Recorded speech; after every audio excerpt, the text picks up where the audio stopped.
Same for you, Alice, because I only have yours on Kindle. Oh, good. We're good. We're good.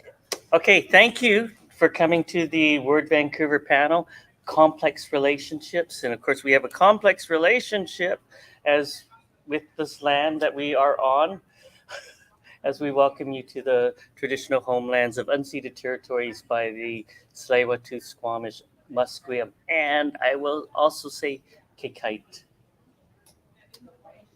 First Nations, New Westminster. Mm. Mhm.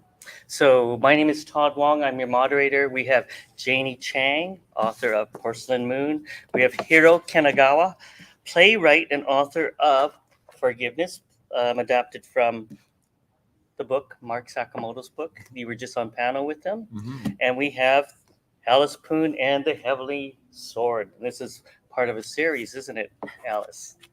Yeah, it's a duology. A duology. Is there going to be a trilogy? Maybe. Nope, not. It's a duology. Book 2 is coming out Okay. next year. So earlier we were actually talking about what we're going to say and if we have a reading or we're going to have questions. And I think we're just going to give each author a chance to speak about some of the characters that are in the book because they're so interesting. I've been reading the books. Janie's book is historical fiction. And initially, what we find when we open up is that there are Chinese people living in France during World War One. And if people didn't know, Chinese laborers were brought over to France to dig trenches and different things. And so it's an interesting thing about how people fall in love in a different country. Is it complex or complicated? Hiro's book, Forgiveness, if you didn't see the play at the Arts Club earlier this year, it's based on Mark Sakamoto's memoir, Forgiveness. He won Canada Reads. Mm-hmm. There wasn't anything for you to win, was there? It has won a couple of awards since then. Excellent. Yeah. I love the Yeah. play, and it's actually happens with two simultaneous stories. A white Canadian in Hong Kong gets captured and sent to Japanese soldiers are running the prison of war camp, but it's also mirroring Japanese Canadians in Canada, in Vancouver and Richmond, who get put into internment camps by their own government. Heavenly Sword, Alice has written this in the style of wuxia. Did I pronounce it? Yes. Which is the Chinese martial arts movies. And usually you see, how many people saw Crouching Tiger, Hidden Dragon? Lots of people like that, but she's written her own novel. It's a love story because a goddess comes down to earth as a human and falls in love and has a whole bunch of mysterious things happening. And as I said to her, I'm more familiar with the goddess of mercy in Chinese mythology, who as a human, as a Chinese male general, ascends to heaven and becomes a goddess. So lots of things are happening. So who would like to start first? Tell us about your characters. Or the book. Or the Well, book. start. Okay, Janie. I'll start with a short summary of the book and how the idea came about, which is that when you write historical fiction and you're researching for one book, chances are you'll come across a nugget that inspires you for another one. And for me, it was coming across mention of the city of Liverpool that was putting up a monument to honor the 140,000 Chinese workers who were sent to work in Europe on the Western Front for the Allies in World War I. And of course, I thought, what 140,000 Chinese workers sent to work, at the Western Front? And from there on, the research started, and I thought it was just a really fascinating chapter of history that was forgotten for almost 100 years, that so many people could have been sort of swept under the carpet of the historical record, so to speak.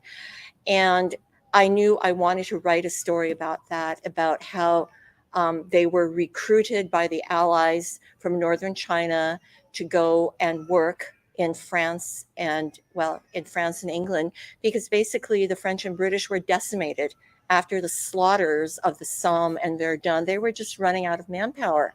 So they needed to bring in foreigners. And they brought in other foreign labor, but the Chinese were the largest and the longest serving contingent. And if you think about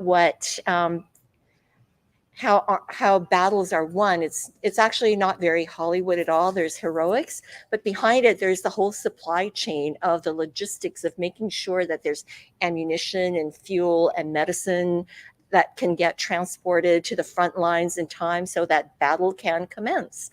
And that was what these Chinese workers did. And that was a wonderful starting point for history. But if you're going to have a story, you have to have relationships, because relationships are what keep an audience's interest.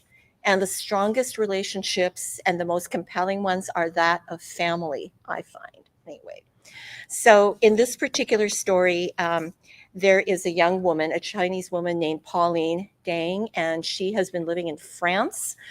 She's orphaned, and she lives with her uncle, who runs a antiques shop in Paris. And he's about to marry her off. But before he can do that, she runs away to the Western Front to find her cousin, Theo, who is working for the Chinese Labor Corps as a translator. And while she is there, she has no place to stay while searching for her cousin. And she runs into a young woman named Camille, who is very kind to her, offers her a place to stay. And then we discover what the relationship is between Pauline and Camille and Theo. So that is sort of the essential. It's a triangle, but not your typical love triangle at all.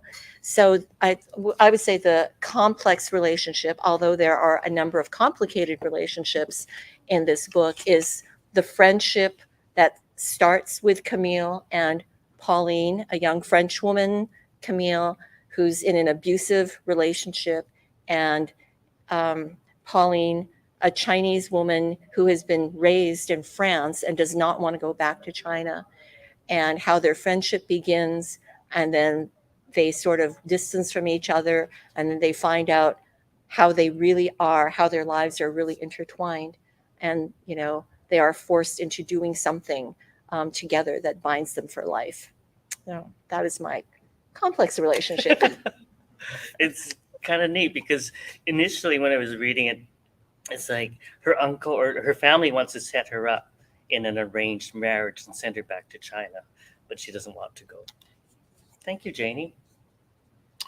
You know what? Before I talk about forgiveness, I'm just going to riff off of what some of the things that you said that resonated with me, because I think that, being part of the Asian diaspora, and because most of the history that I learned in Canada and in the US as well, because for much of my lifetime, that history tended to be Eurocentric, there are all of these neglected histories of, Chinese people digging trenches during World War. And it reminds me that I think when 1917 that epic film 1917 came out, one of the criticisms was that there were no South Asian people in that movie, or there was like one South Asian person in that movie, when historically, in fact, something like 1 of 7 people who fought for the British in World War I was of South Asian origin, And I'm working on a story now about a group of about 200 Japanese Canadians who wanted to enlist and fight for Canada in World War I for the British, but were refused. They weren't allowed to. They wanted to fight as a means to gain citizenship and the franchise, but BC wouldn't allow them to. So they went to Calgary. They went to Alberta on their own dime and signed up with the 10th Battalion and actually fought for the British that way, and then came back to Canada and still were refused. And that was for World War I. World War I. That was so if you go to Stanley Park, you can go. There's a monument there to the Japanese Canadian soldiers who fought That's for right. Mhm. us in World War One. And the terrible thing is, during World War Two, people wanted to tear it down. So Yeah. it's amazing. And have you also, just to riff on this, have you gone to the monument for Remembrance Day, because the Japanese Canadian community goes there? Yes. Yes. There are many decorated soldiers who came back and still were not, given citizenship in the franchise in BC until 1931 is when they finally won it, and then only to, in World War II, Yeah. turn around and have their property confiscated and sent to concentration camps. So it's fascinating that there are so many stories that have been overlooked throughout history, right? And so, getting to forgiveness, forgiveness too is an astonishing true history of Mark Sakamoto's grandparents. Um, his grandfather on his mother's side, Ralph McLean, was a Canadian soldier in World War II. He enlisted at the age of 17, a year young. But he was sent with the Royal Rifles of Canada to Hong Kong. And on the eve of, basically, at the same time that Japan bombed Pearl Harbor, they also attacked Hong Kong. And in the Battle of Hong Kong, the Canadian soldiers there, who were the first Canadian casualties in World War II, both the Royal Rifles and the Winnipeg Grenadiers were decimated, and the survivors were captured and spent the remainder of the war suffering tremendous cruelty and deprivation at the hands of the Japanese in Japanese POW camps. So that's Mark Sakamoto's grandfather. His grandmother, Mitsue Sakamoto, was a Japanese Canadian girl living in a fishing community called Celtic Cannery, which today is the Southlands of Vancouver on the Fraser River there. And of course, when World War II broke out, Mitsue and her family were rounded up by the BC government. And one thing about the internment is some families, if they so chose, if they wanted their families to stay together, they could avoid the camps, Tashme and Greenwood and, Lemon Creek.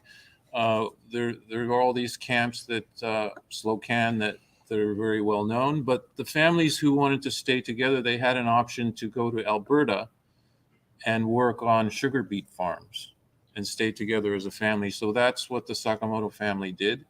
And they spent the duration of the war under rather very trying, horrible conditions, living in a chicken coop on a sugar beet farm near Coaldale, Alberta.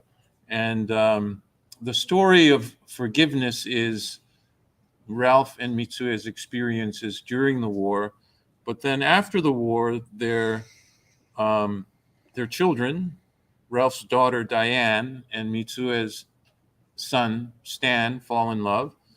And really, on an emotional level, the story is about how Ralph and Mitsue find the grace and courage in their hearts to forgive those who have wronged them so that their families can move forward, so that Stan and Diane can, get married and build a life together. And I think that it's very much a story that resonates today and during any time, because of the race hatred and the social problems that we live with in a multicultural society. So that, in a nutshell, is forgiveness. Thank you, Hiro. And I saw the play twice, opening night and then one of the final performances. And it was amazing just to watch how everything was staged and interacted. And the two main stories are told at the same time, simultaneously, and going back and forth. But I should mention for our audience as well that they might not just know you as a playwright or author, but you're also an actor Yes, and have I am. performed in many things. Yes, I am. But today we'll just we'll talk about free. I just want to add that in relation to the theme of complex relationships, one thing that I think I want to bring into the discussion is that each of us, our relationship to the society that we live in is complex, and I think it's all the more so if you're of non-white descent. My relationship to my own Japanese heritage, my Asianness, has certainly evolved over the course of my lifetime. It's still evolving. And so that makes, and that's very complex. My relationship to Canada, my relationship to Japan, my relationship to the Japanese Canadian community, to the Asian Canadian community. It's a very complex relationship because it's always in flux depending on what's going on in the world. Mm-hmm. And there was a lot of conflict between people who were born and raised in Japan and China, and they came here. But Joy Kagawa, who I think she also consulted with Mark Sakamoto when he was writing. So one of the other hats I wear is being on the board for the historic Joy Kagawa House Society. You've come. Joy said to us, that even though Todd's Chinese, we can still be really good best friends. And I had cousins who were in Hong Kong when Japan invaded. So lots of things to get connected in many different ways. Mhm. And so now Alice, you're going to tell us about gods and goddesses and sword fights. Yeah. My story is set in a fantastical universe made up of the mortal, immortal, and demonic realms. So it's a story not as serious in theme as Janie's and Hero's. But anyway, it's a wuxia fantasy. And the novel has themes of social justice, found family bond, fellowship loyalty, loss, and forgiveness. Actually, these themes can readily be found in all of Jin Yong's wuxia novels. Jin Yong is a household name in Chinese communities. He has been dubbed China's Tolkien, and some of his most popular wuxia novels have been released in English, with many more to come. And Jin Yong is certainly my literary hero, and it's due to his inspiration that I wrote this duology. Let me just take you through the synopsis of the novel. The moon goddess Chang is sent to the mortal world to enable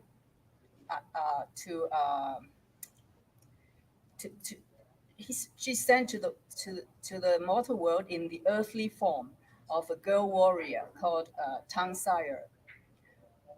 Her celestial mission is to bring the tyrant Judy to heel. Judy used to be a sky wolf who pursued Chang'e before his fall from grace. And Sire is baffled by this spurious past romance, while her mission demands that she give up love in exchange for mastering a deadly martial arts skill. When she and Ma San Bao, a eunuch in Judy's court, fall in love with each other, her resolve to go on with the mission falters. Meanwhile, Judy incites a civil war that threatens to decimate her loved ones and her village people. The story is about how she treads a fine line between losing her loved ones and her dream and accomplishing her mission. In the story, there is a poignant quadrangle relationship that denotes true love, unrequited love, loyalty, jealousy, and treachery. This four-way relationship involves four main characters, and they are Tang Sire,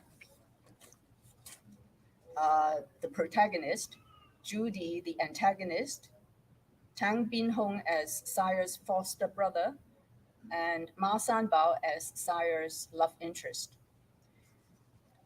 In a nutshell, the interplay goes like this.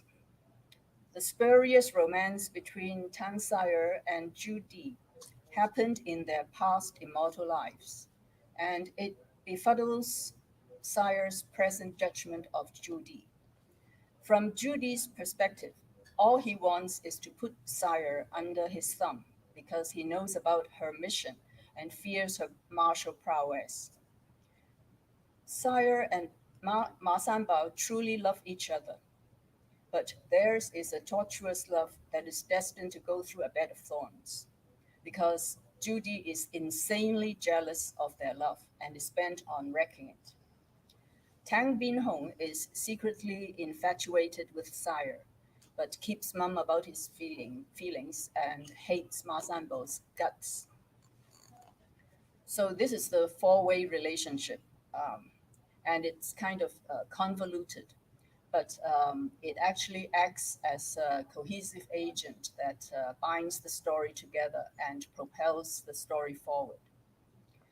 Relationships, whether it's friendship, romantic ties, or familial ties, all play a pivotal role in our lives as they provide emotional support, comfort, and sense of well being that we need. On the other hand, our uncongenial traits of behavior and mind may mess up and harm our close relations. The same is true in fiction. Clearly, too, complex character traits will impact deeply on relationships. So, to get a better picture of the quadrangle relationship, it's best to take a look at the evolvement of these four characters' behavioral and mental traits. In Tang Sayer's case, her dual identity as Chang, the moon goddess, and Sire, the village girl, is the most prominent complex trait. It forces her into juggling the demands of her celestial mission and her instinctive human desire for love. By design, she does fall for Ma Sanbao, and her quandary will plague her for most of the narrative. Also, her past immortal romance with Sky Wolf often befuddles her present judgment of Judy, but she soon learns from her mistake and faces the harsh truth. However, Judy still looms large as a bane to her love relation with Ma Sanbao. Other than her love interest, she cares deeply for her father and her two foster brothers, Tang Bin-hong and Dong Yin-ho, and would fight Judy's henchmen to the death for them.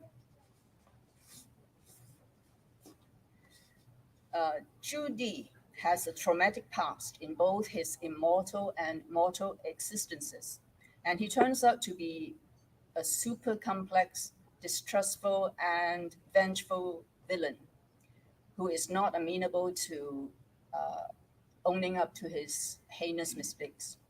He can't let go of his noxious past and enjoys inflicting hurt on others, even on his submissive servant Ma Sanbao. He regards Sire as a deadly menace and does everything in his power to hound her. In the depth of his soul, though, a soft spot might still be reserved for her. Um, Although still haunted by his tragic childhood, Ma Sanbao stoically fights against his bad memories and tries to adhere to his sense of right and wrong, while his innate kindness and generosity lets him forgive and forget. Being a staunch survivor of mishaps, he remains single mindedly loyal and caring to Sire and imparts his love of life to her that keeps her afloat during dark times. Having lost both parents to unjust persecution, Tang Bin-hong grows up hating court officials. As Sire's foster brother, he, he dotes on her and secretly develops romantic feelings for her. His prejudice prods him to treat Ma Sanbao with contempt and hostility, but eventually rounds of soul searching and also bad experiences of the Civil War nudge him to grow out of hatred and petty jealousy. As he matures, his infatuation with Sire turns into dedication to her well-being and her cause. So that's it. Good. Thank you, Alice. So lots of complex relationships with different family members as well as their own personal growth. Yes. And so I want to move on to bring Janie back in and say that, Janie, while you were writing this book, I saw lots of pictures. I think you were doing research in France. And your previous book. I didn't get to do research in France because it was COVID. Oh, I actually had a professor friend at the university in Aix-en-Provence find me a grad student to help me do my research, but she didn't manage to go where I needed to go anyway, because the town where the Chinese Labor Corps was headquartered is in northern France. It's called Noyelles-sur-Mer. And she finally got hold of the vice mayor of the town, who said, "You cannot come. Everything is closed. The town hall is closed. The archives are closed." So thank goodness for the internet and for being able to order books online. yes. So anyway, that's that's okay. the I was going to research part. compare you doing research in China for Library of Legends or Three Souls, but I'm wondering if your husband enjoyed going to France more so, because then you just hung out in Paris. No, so we did go to France, but it was for a holiday. But you know, the thing about research is that it can lead you down so many rabbit holes. And one of the things I was trying to do in building relationships was it plausible for a Chinese person and a Chinese man and a French woman at that time to have a romance? And actually, the research informed me anecdotally that these things did happen. There were interviews with descendants of these biracial marriages. And I also read a very interesting account of a woman who insisted that she wanted to marry her Chinese boyfriend because he did not smoke, he did not spend his money on drink, he did not gamble, and he did not beat women, which I think was kind of a low bar to set. But what it does is, historically, it gives you permission to write a romance between a French woman of the time and a Chinese man of the time, even though it wasn't illegal. You know, France hadn't figured out that any such thing was possible, so they hadn't enacted any laws to make it illegal for a white person to marry a non-white person. But that was a complicated situation, which I think informs on the relationship. Yes, and Yeah. it's interesting because I think reading S.E. Dugan's book, Half-Blood Blues, where she's looking at Black culture in Paris, where the people felt more free. Louis Armstrong, Josephine Baker, because they could be treated as humans and not as second-class citizens in their own country. It makes a big difference. And then a French half Chinese actress is in Guardians of the Galaxy now, which is great. But then I'm thinking, Hiro, as well, how did you feel after working through Mark's book? Because he won Canada Reads, and here you are working through everything. How did you change the story arcs much? Did you embellish or change some of the relationships that were complex or complicated? Yeah, there's a lot that I had to change, just because, you know, 2.5 hours on stage. We had 13 actors playing, I believe, close to 70 different characters. There were 100 costumes. But even so, I had, in reality, for instance, Mitsue's family consisted of Mitsue. She had two older brothers and a younger sister. I think there were 4 or 5 children in her family. In the play, of course, it's just Mitsue and her brother Pat.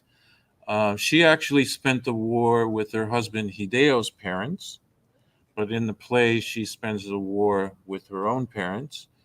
The Sakamoto family actually never went to Hastings Park because they decided they wanted to go to a beet field in Alberta, so they never had to pass through Hastings Park. But I added that into the story because I felt that any play about the Japanese Canadian experience during World War II, that seminal event ought to be a part of the play. So, those are just a few of the ways in which I had to tweak, change history, change the known history in order to make the play work. That's just logistical stuff.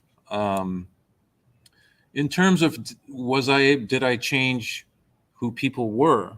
Well, that was a trickier thing because most of the people that I was writing about were still alive, or were beloved members of the McLean and Sakamoto family. So, in that sense, no. In that sense, I was bound to, through my conversations with Mark Sakamoto and other members of his family, I had to get a really good sense for myself of who Ralph and Mitsue were, and try to stay true to that emotional core of who they were as human beings. Not to mention, also some of the people that I interviewed were also characters in the play. Mark's dad Stan, his brother Ralph, or his brother Ron, and their sister Glory. They're all in the play, and I didn't have the liberty to just go off and make stuff up about who they were. But thankfully, it all worked out, and I got very few notes from anyone about the depictions of those characters. The one note that stands out is at one point in the play, I had Mitsue Sakamoto telling her husband that she was pregnant. And I got a note from her daughter Glory that her mother would never use that word. She was very proper and reserved. And in those days, the word pregnant was rather crude, right? So crude and direct, and that she would never say that. She would never use the word. So I can't remember how I got around that, but pardon? Expecting. Yeah, that's right. Expecting. She says, Hideo, I'm expecting. Right. Yeah. So, that's just one example. I mean, and it was actually the only example of getting any notes about Mitsue's portrayal. Well, that's not true because, it was made eminently clear to me that no one ever recalled hearing her raise her voice in anger. And But of course, in the play, she does because, it's drama and you have to have that. She, given the circumstances, especially. it was really interesting watching the play and seeing the characters battle between being the nice Asian daughter and being able to stand up for themselves and be Canadian. And that goes back and forth. So different complex characters. And then Ron, of course, being a big promoter of musical acts and bringing the Guess Who to town. And I think in the book it says that he received the the Canadian Promoter Music. Award? He received the Canadian Music Promoter of the Year award 18 times in a row, and then they wouldn't allow him to get it the 19th time. They said, Ron, you can't win this award anymore, but we're going to name it after you. So now it's called the Ron Sakamoto Award. He's not allowed to win it. So he's still promoting. He's still promoting. Yes, and it was amazing to work that into the play because it seemed so Canadian thing to do, and against this backdrop of such racial hatred and complex relationships. Well, that's what I was trying to get at when I mentioned how our identities are in flux. Because as a Japanese Canadian, right, and the Sakamoto family is certainly a great example of this. There's cultural inscriptions of who we are or who we're supposed to be, and so we have a relationship to that. That's a reality in the culture at large. Asians are quiet, they're diminutive. For decades, Asian men were portrayed as asexual, not particularly desirable as a romantic partner, whereas Asian women were hypersexualized. And every one of us in our culture, we have to deal with that. So we have a relationship to that, right? But then we also have a relationship to who we are as human beings. And Ron Sakamoto is a great example of this guy Japanese Canadian kid growing up in Medicine Hat, prairie boy, and he becomes like one of the greatest music promoters in Canadian history. He worked with Shania Twain and the Guess Who and the Nitty Gritty Dirt Band, and on and on and on. And it's hard to reconcile if you buy into the cultural inscriptions of who Asians are supposed to be, who Japanese are supposed to be.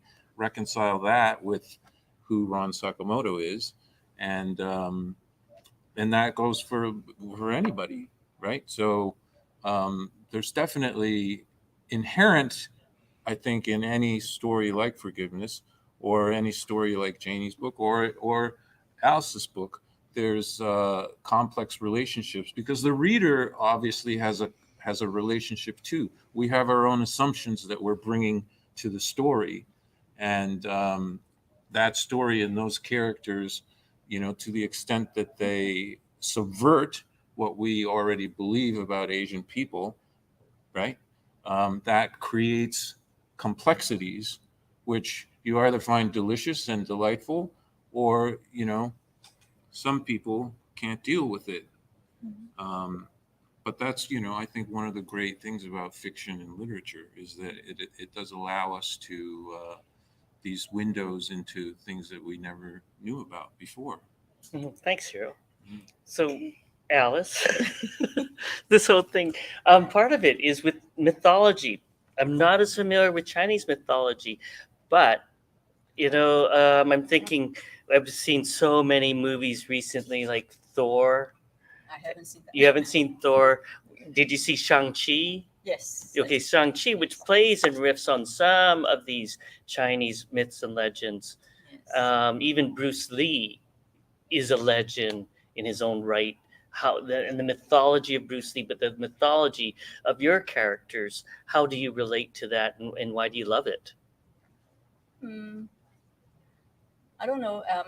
As a child, I have loved.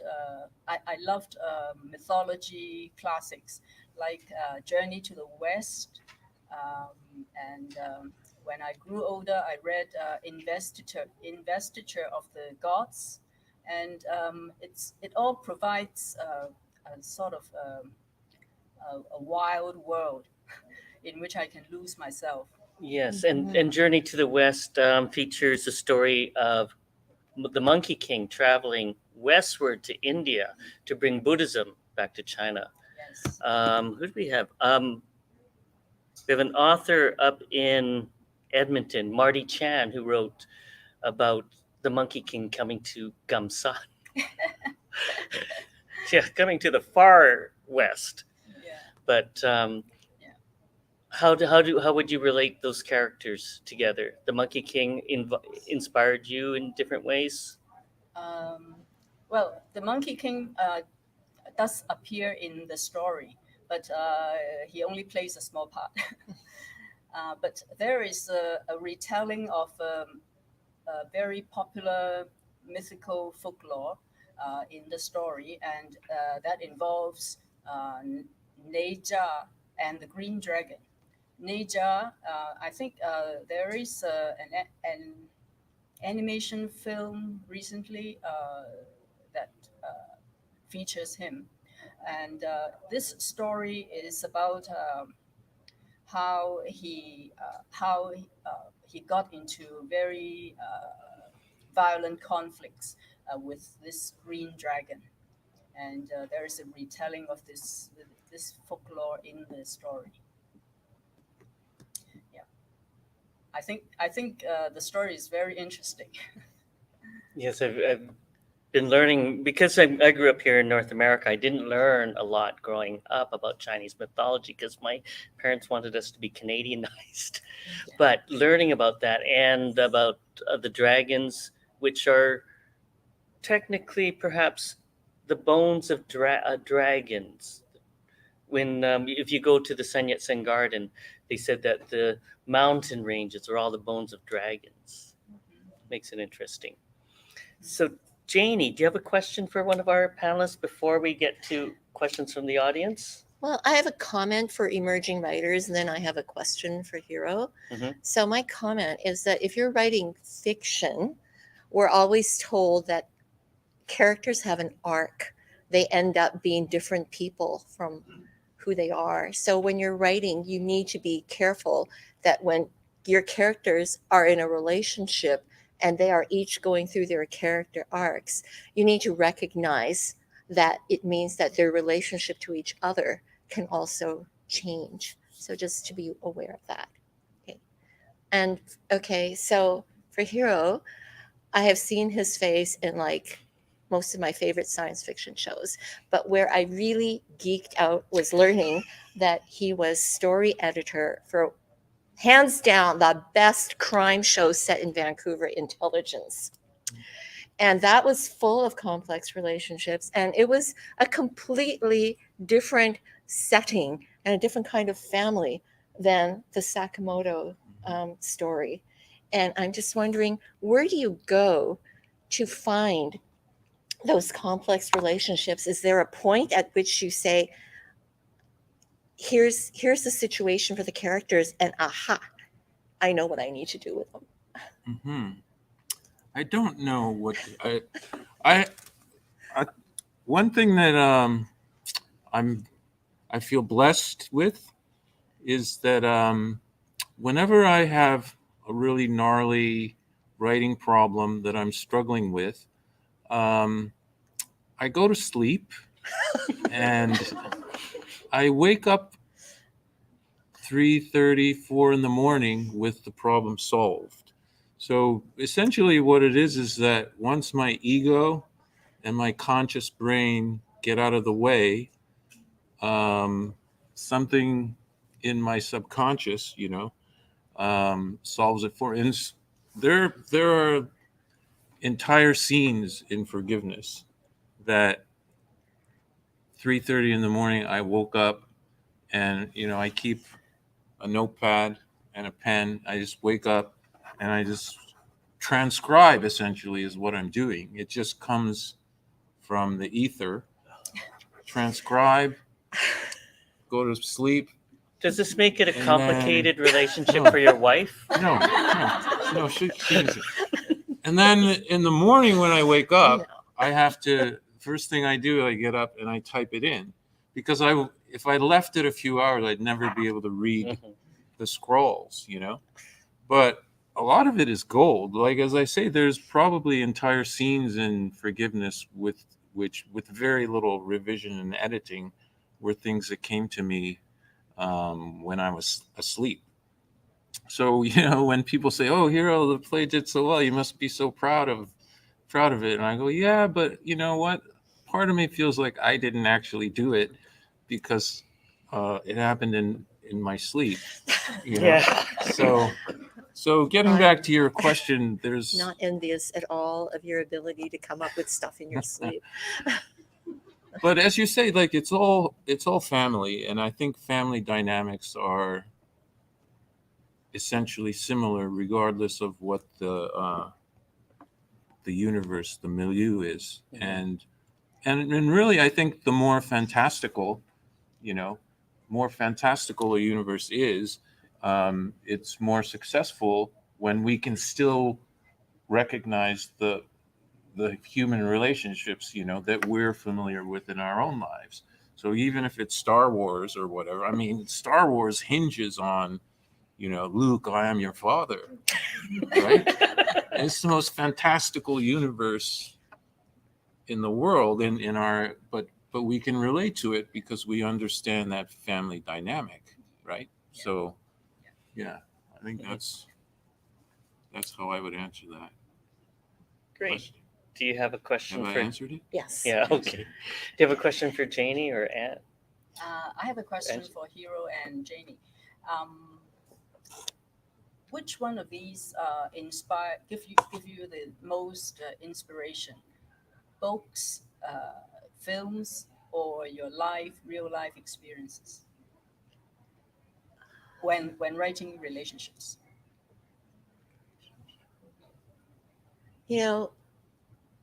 Someone said that all fiction is basically memoir, and it doesn't matter how hard I try and write characters that are different from me. I think your subconscious takes over at some point.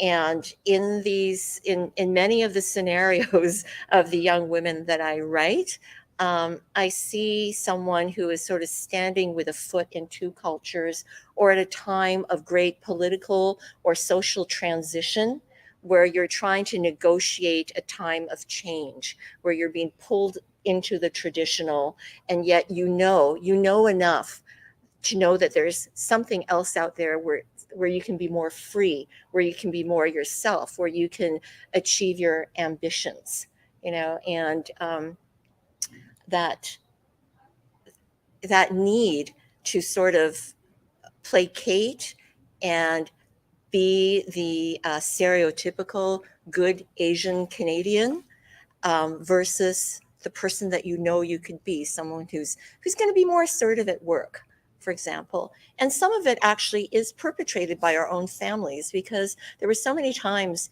growing up when I felt as though what my father wanted from me was some kind of a well-balanced form of schizophrenia, where, outside the home, I was going to be successful and Canadian and get good grades and, do well in a career, and then come in through the door and I am the obedient, dutiful Chinese daughter, So, and much as I try, it turns out that these elements just keep finding their way into the characters I write. That subconscious thing, darn it. Yeah.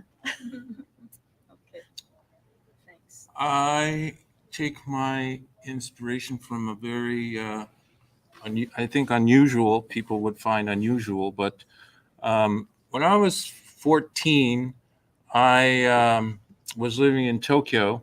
I went to high school in Tokyo, and because I had grown up in the West, in Ontario and in the U.S., I was homesick for that. And there was a radio station out of the U.S. Army base, Yokosuka, and I would listen to that radio station because they would have top 40 and etc. And one night I was listening to it, and they played this new album that had just come out, Bruce Springsteen's "Darkness on the Edge of Town," and it terrorized me. Because I'd been listening to like Fleetwood Mac and Queen and Billy Joel and like rock, but kind of like not emotionally particularly challenging. And so Darkness on the Edge of Town, like I actually went out and bought it, and then for the next 3 weeks I tried to sell it because it was just so it terrified me. But Darkness on the Edge of Town is dark. It's very dark. It came at a time in his life when he was fighting lawsuits to gain control of his own career and so on. It's dark, and for the rest of my life, I think as an artist, my main aspiration is to make something that grabs the audience in the same way that grabbed me, which is I want to impact the audience on an emotional level in that same way. And the phrase from Yeats's poem, a terrible beauty comes to mind, and it's a biblical phrase from the Song of Solomon, terrible as an army with banners. The idea of a beauty that is also terrible, that's terrifying, right? Yes, and from the Bible, I'm thinking Springsteen's song, Adam Raised a Cain. That's from Darkness on the Edge of Town. Yeah. Yeah, so that's kind of what I'm, every time I set out to create something, I want to affect the audience in that same way. I don't want to try and make you all go out and buy Darkness on the Edge of Town or listen to it. It's not for everybody, but that's something that resonated with me, and which has kind of been like a North Star. I aspire to that. Cool. Okay, we've got 6 minutes left.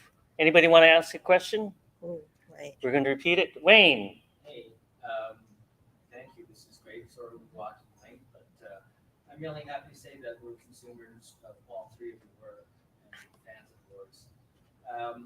You talked about what you want to give to the audience, Hiro, and Janie, you talked about.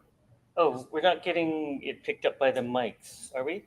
A little bit, but that's okay. If you just Okay. kind of rehash it. I have to rehash this. Keep it short. Okay, so I just want to know, like, your work is one of the few stories that represents the stories of, I think it's 140,000 Chinese laborers. And Hiro, your story, it's so weighty, it's personal. There had to have been some emotional investment on your part. So I want to know, you're crafting this work. What did it do to you? And how did it impact you personally? Because, you're just not making up 3 characters or X number of characters. Or maybe I'm making an assumption that you're representing a much wider diaspora or many voices. Is there any pressure? So the question is, there were so many characters in your work. How did it take a toll on you? How was the impression? How did it change you? I think that despite the horror of World War II on both sides, suffered by the Sakamoto family and the McLean family, the story is ultimately a hopeful one. And because I was embraced throughout the process by the Sakamoto family, it was ultimately a really life-affirming experience for me. Just the fact that these people could live through such horror and tribulation and come out with grace and forgiveness in their hearts, and then on a larger level, it was kind of a real opportunity for me to connect with the Japanese Canadian community in a way that I hadn't prior to that. So it was not a dark experience for me in the least. I would say that the research for Porcelain Moon and the book before that, The Library of Legends, was really, really hard because they were set in World War I and World War II around Chinese experiences. And war is like brutal. And I can definitely understand, why people get really depressed. Having said that, what I found has been really, really affirming are the number of people who write to me saying, I'm Asian, I'm Chinese Canadian, Chinese American, and I had no idea about this part of history. And thank you for bringing it to light. Or even with the Library of Legends, which was based on my father's experience of evacuating his university from Nanjing into central China.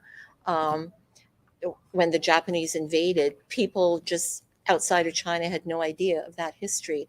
So even though the research can be really brutal,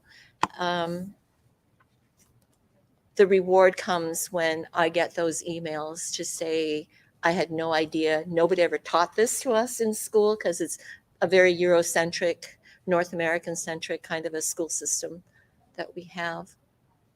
And the book that I'm writing right now is going to be really lighthearted. It's Gothic. It's going to be a Gothic novel set in pre-war Shanghai, and there's not going to be any world wars or death and destruction or anything like that.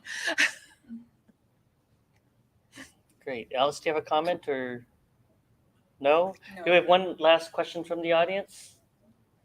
Going 5, 4, 3, 2, what? No, sorry. Anybody else want to wrap it up?